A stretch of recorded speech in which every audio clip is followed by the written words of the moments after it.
Yo, what's going on, guys? Welcome back to a brand new video. Thank you guys so much for tuning in. I really do appreciate it. What a freaking win for our New York Knicks as the New York Knicks come out victorious on the road up against the Cleveland Cavaliers. The Cleveland Cavaliers have been rolling.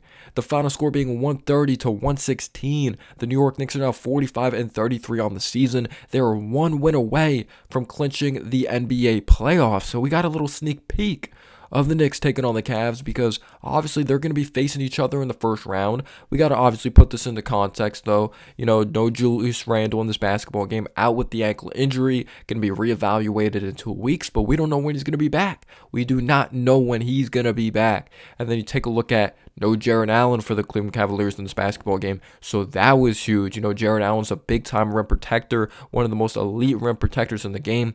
Very good discipline. Him next to Evan Mobley, they're the absolute twin towers. That front court is unstoppable on the defense side of the basketball. This is the number one defense entering this basketball game, and the Cleveland Cavaliers have been red hot.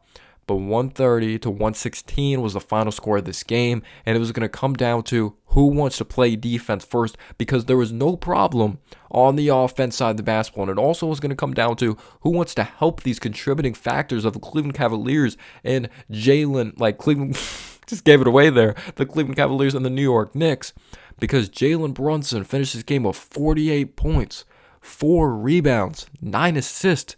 But what was so impressive, only 2 turnovers on that high volume of usage right there, that big-time usage rate. We've known throughout these years in a Dallas Mavericks uniform, Villanova, that he's a very steady point guard. He could score the ball. He's very efficient, but it's not extremely high volume. But for him to only turn over the ball twice on this much of volume taken, I believe he took 32 shots in this game, but it was on pretty good efficiency, splashing 7 threes from the outside. That's impressive.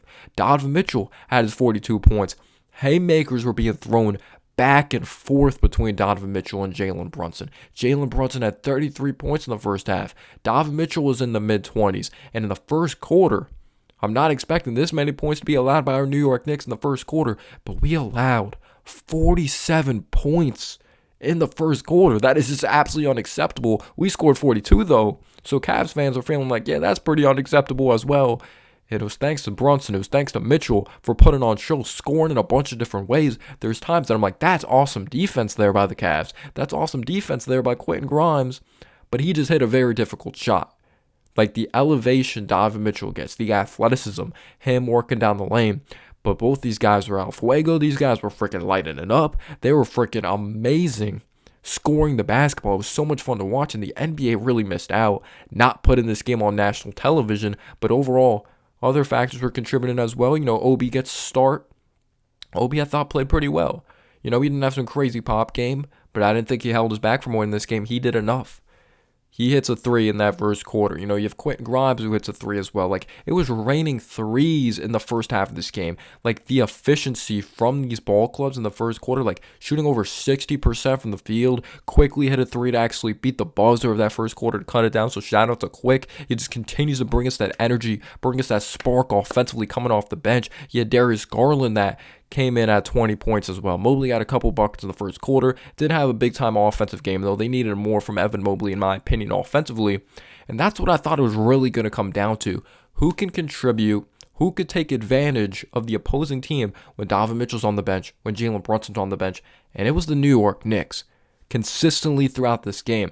The second quarter, whenever the opposing player would get a rest. The second quarter, the third quarter, when the opposing player would get rest, I thought the New York Knicks, in my opinion, did a better job capitalizing. And we did a really good job on the boards. We completely out-rebounded them. I believe it was 48 rebounds for us to the 33 of theirs on the other end. Mitchell Robinson had 14 rebounds, and I was looking at the box score. He had 8 offensive rebounds. Obviously, it's going to look totally different with Jaron Allen, who's more of a physical big on the other end when he comes back and we play them in the NBA playoffs. But Mitchell Robinson did his job. He had a double-double, and he really contributed on offense and on defense. When he's scoring double digits, that's going to put you in really good shape. You're getting an overall good team contribution, because we know Mitch isn't a big-time offensive player, but our bench completely outshined the Cleveland Cavaliers bench on the other end there, because when there was moments Brunson looks fatigued, we're getting timely buckets. We have other factors helping them out, and it's not just the bench, it's the starters. For example, Brunson scoring very well at the beginning of that third quarter, but then he gets a little fatigued. Obviously, we eventually rest him. But Obi's leaking out, giving us some easy buckets, not putting a lot of pressure on our half-court offense. Grimes hits a three. Josh Hart has a strong drive to the basket. We have other factors stepping up, like quickly, gave us some time in the bucket, especially he gave us a big time in the bucket in the fourth quarter. I believe it was the and one, but our bench stepped up at a higher level. Mitchell Robinson gave us an and one in the third quarter. He hit a very unorthodox shot. He knocked down a couple free throws, and that is huge for Mitchell Robinson to knock down free throws. While you take a look at the Cleveland Cavaliers on the other end, you have Mitchell that's getting buckets left and right. You have Jalen Brunson obviously getting buckets left and right. You have Garland who had his cool 20, but Evan Mobley, you needed at least 15 from Evan Mobley. You didn't get this level of aggression. You didn't get that. I thought you needed more from that. There was a play, Legion of Knicks podcast, Guillermo pointed out. He was afraid to post up Josh Hart. I know Josh Hart likes to get in your head, but you're much taller than him. You have to have a other level of aggression, and you didn't get that vibe from the Cleveland Cavaliers club over there. While you take a look at the New York Knicks, it was a totally different story on the offense side of the basketball. But yeah, looking at their bench, Robin Lopez, he hit a hook shot, but he didn't produce a lot when he was out there on the floor on both ends of the floor. Ricky Rubio, the same thing. Dean Wade, you needed more from him, stroking the triple from the outside. His best ability is his ability to shoot the three from the outside. Cedi Osman, you needed more from him. Or Cedi Osman was the only one that really did produce offensively, I believe. He was double-digit scoring, hit 4 threes in this game. But we got more timely buckets, in my opinion. We got more timely buckets. Like Harris LeVert had a couple missed opportunities in transition. And I didn't think our starters played at the highest level, so the bench definitely did cover up some of our starters' flaws. Like RJ made some awful decisions in transition, which led to no buckets. But I'm like, those have to be buckets there. And we have to knock down our free throws also. But Obi Top and RJ got into it on the bench. Eventually they made up, but I wouldn't be mad. I'm not mad at Obi because yes, he has to control himself better there, but obviously they're human. I know everyone's gonna comment the Randall situation, just freaking get over that. But Obi, he doesn't know what his opportunity is going to be in the playoffs. So he doesn't know what his role is going to be in the playoffs. He's getting a starting opportunity. He wants to be utilized right, and RJ didn't throw up a lob. So I'd be frustrated. The playoffs are right around the corner. You want to win as competitive spirits. But yeah, Obi was really pissed in that scenario, but I thought Obi played pretty well in this game. But when it came to the bench, we got more timely buckets, especially when it came to the fourth quarter. The Cavs picked it up defensively in that third quarter a little bit, but I thought we ran away with it defensively. And like I mentioned, we were able to still get time in the buckets. It wasn't like lockdown defense. Fourth quarters when the Knicks really took over defensively. Isaiah Hartenstein was a freaking stud in the interior. The help side defense, the pick and roll defense, he was awesome. Him finding guys cutting. Like the fourth quarter, Josh Hart knocks down a three. Quickly and one. Hartenstein finds McBride cutting backdoor for a dunk. When McBride checked in the game, Garland had 20. Finished the game with 20. McBride played lockdown defense. You have Josh Hart diving on the floor looking like a 90s Knicks player, looking like John Starks, looking like an Anthony Mason, rest in peace. I love the aggression. I love the overall heart from this ball club. You could tell they really wanted it.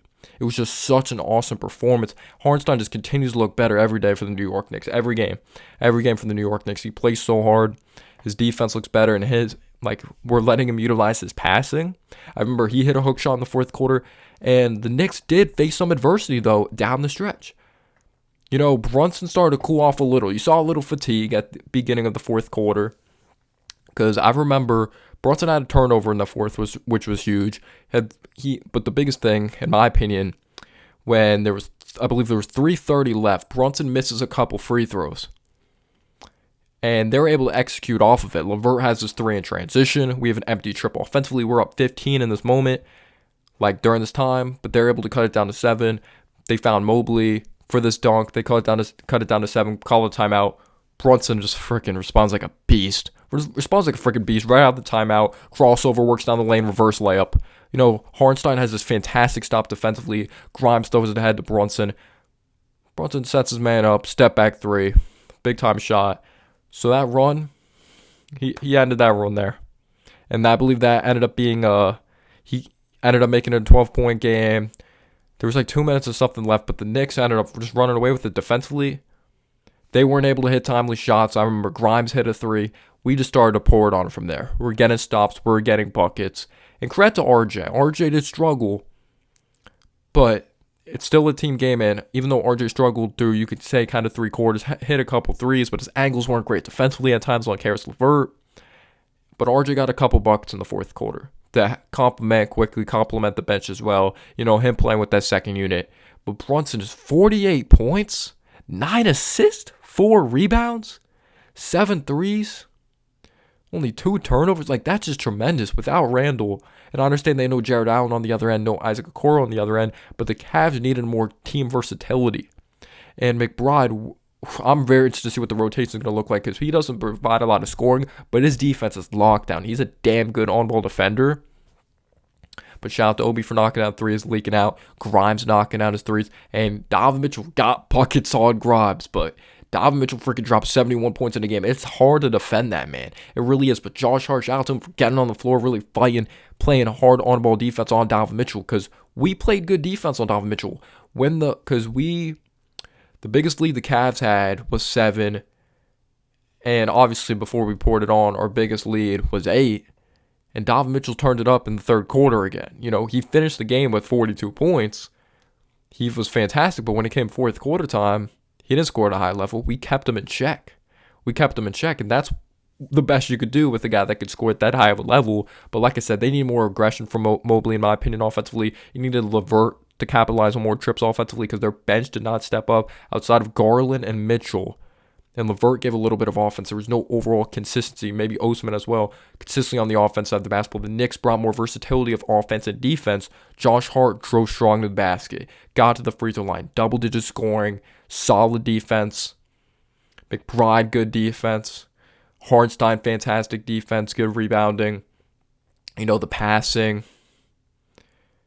Quickly giving us that scoring punch coming off the bench. Thought he settled in, because there was times I thought he was forcing the issue. Mitch rebounded the basketball. RJ gave us some buckets in the fourth quarter. Probably was not the best starter. Probably the worst starter, in my opinion. There's no hate at RJ. He needs to be better, though, when it comes to playoff time. But Brunson, just unbelievable. Brunson was freaking an assassin. Unbelievable. This dude just can't be stopped. Grimes, shout out to him. He got cooked, but he hit some timely threes for us. Obi, shout out to him as well for stepping up. Didn't have some crazy game, but I thought he was steady. But let me know down below your thoughts. We out-rebound this club. It's going to be a lot different when Jared Allen's there, but this feels good. Peace out, y'all.